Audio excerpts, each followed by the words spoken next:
This is the 997 GT2 RS, the fastest and most powerful manual Porsche 911 of all time.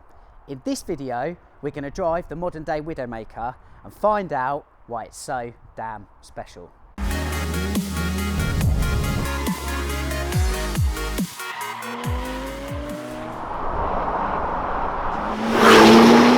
So this is it then, this is the GT2 RS legend. It's worth remembering that when this car came out in 2010, so it's now 11 years old, this car went right in at the very top of the Porsche 911 tree.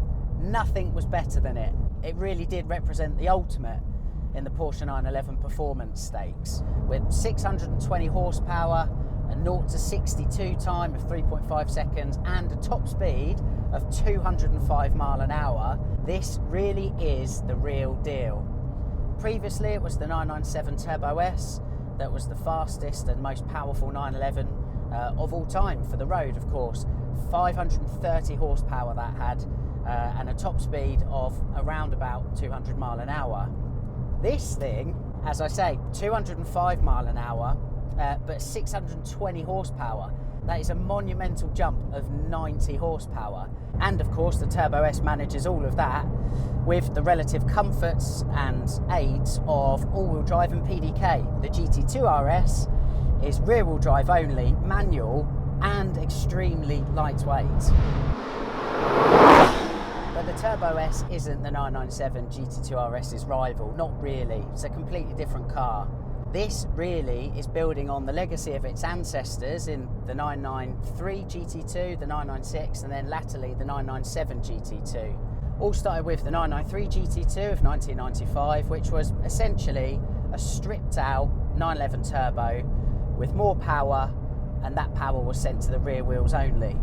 By the turn of the water-cooled era with the 996 GT2 and then the 997 GT2, to all intents and purposes this car's predecessor, the platform was updated to basically meld the 911 turbo to the GT3. That's the very best of 911 forced induction with ultimate precision through the chassis. By the time the GT2 RS came along, that recipe was revised and very much uprated. That's why the platform is now based on, chassis-wise, the 997 GT3 RS, albeit with tweaks.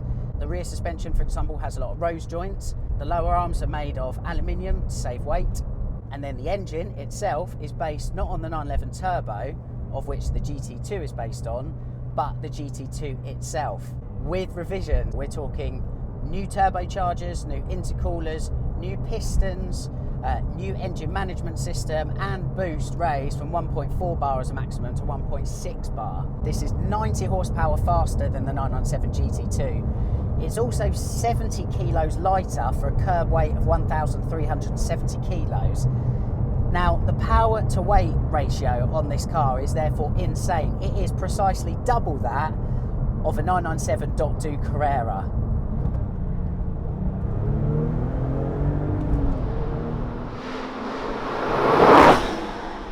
Pursuit of that 70 kilo weight saving of the GT2 RS over the regular GT2 997 is in the greatest Porsche traditions fastidious. We're going to use this achingly beautiful example to illustrate that.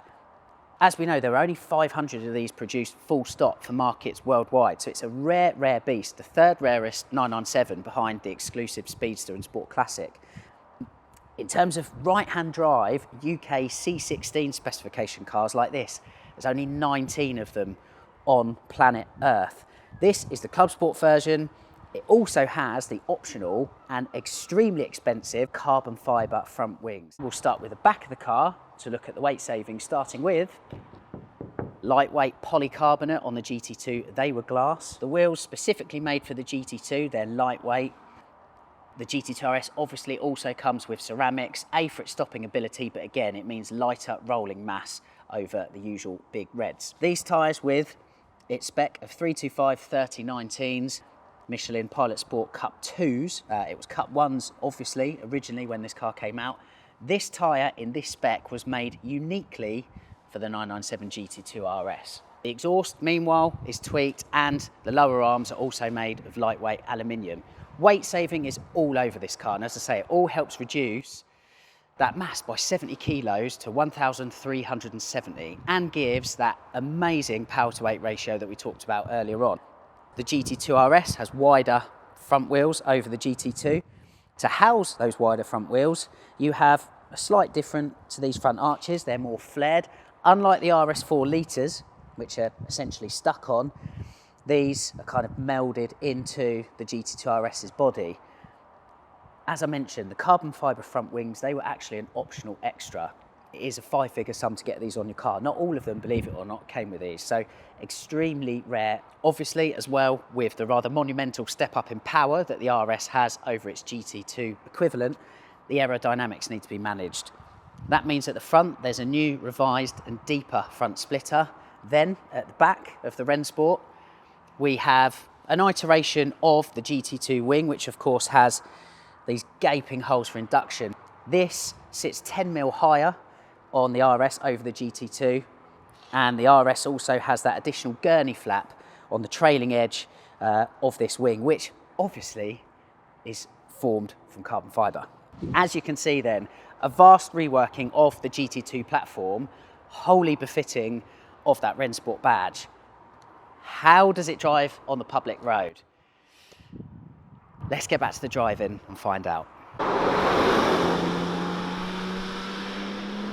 think the magic of the GT2 RS is, yes, it's got the brute power that can quite literally put the horizon on the end of your nose in the blink of an eye, but its chassis is so refined. This is where that Rennsport DNA is really coming through, because whilst it doesn't feel as completely scalpel knife as a GT3 RS, it's definitely got a finesse to it in the way it rides, in the way it turns in, and just generally the way the chassis communicates with you. Of course, with this being turbocharged, what the GT2 will always lack in comparison to the GT3 RS is that immediacy of throttle response. You put your foot down in this and there is an inevitable delay, but when it does kick in, my God, I genuinely don't know of another 911 that can deliver quite that stomach-altering feeling that this car is capable of.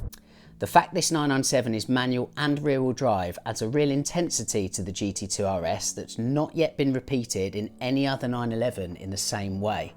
This is no mere point and squirt turbocharged 911 though.